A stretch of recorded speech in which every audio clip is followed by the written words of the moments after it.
Hey guys, it's Jeff from Filmora. Welcome to my kitchen.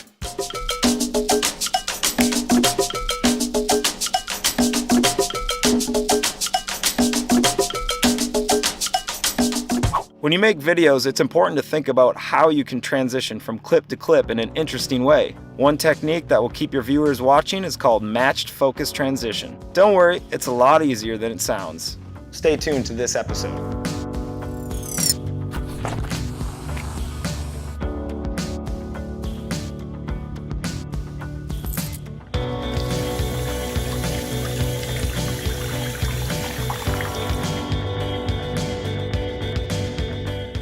So we've just finished washing the rice, and I'm just gonna lift up the rice right into the camera and drop it into the rice cooker. And that way we're thinking ahead of this neat transition from where I am here over into the cooker. Later on, I can drop it out of the camera. The key here is to plan ahead. You're going to do the same shot a number of times throughout your recording. And do it a couple times.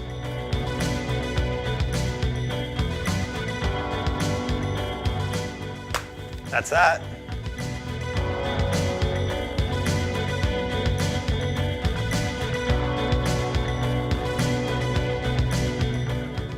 So for our amazing dish today, we're going to need a rice cooker.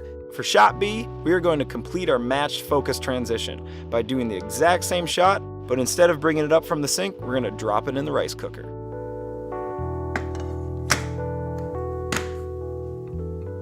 I'm a little crooked, so I'm gonna do that again a few times. I'm gonna do a different transition with the camera, and we'll play with that, so I have many options to do with. Might come from this side.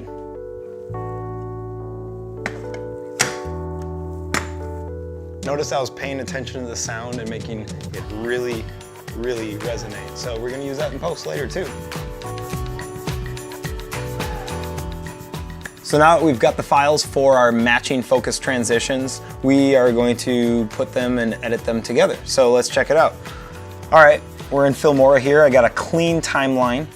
So right now I'm gonna bring down all the shots that I took and work them out and trim them up to be what I need to use. And then I'm gonna later bring them into the full timeline for the sushi promo.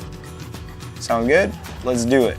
So here we have the shot of the rice cooker, and it's both going in and out. We did the multiple shots. There it is. I'm scrubbing through it right now.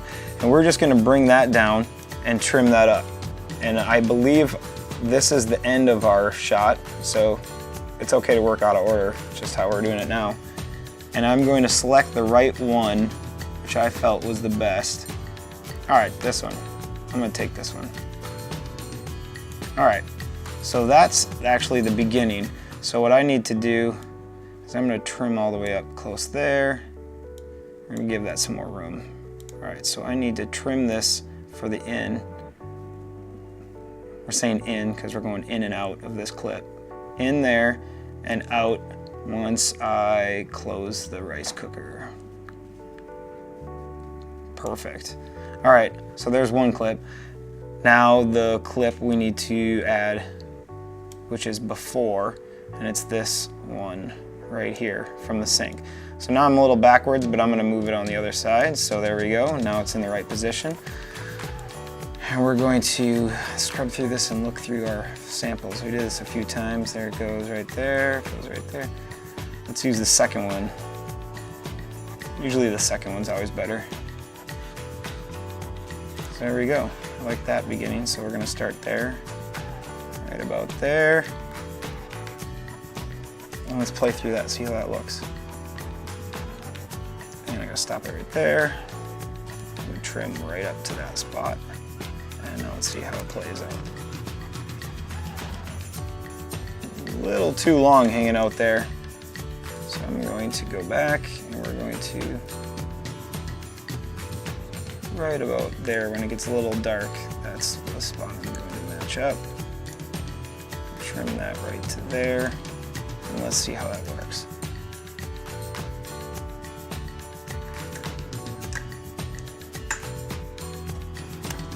Perfect.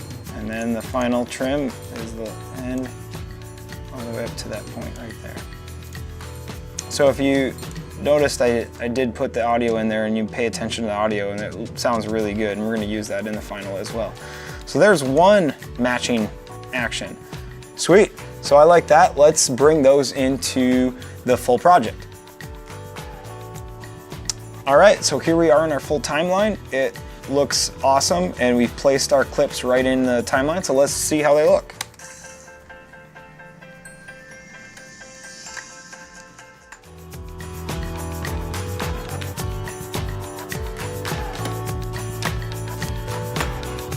So for this example, we just mixed up the ingredients and changed out the rolls.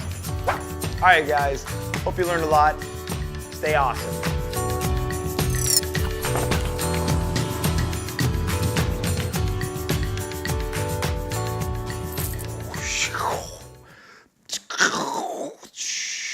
So, I don't know what to say for that one.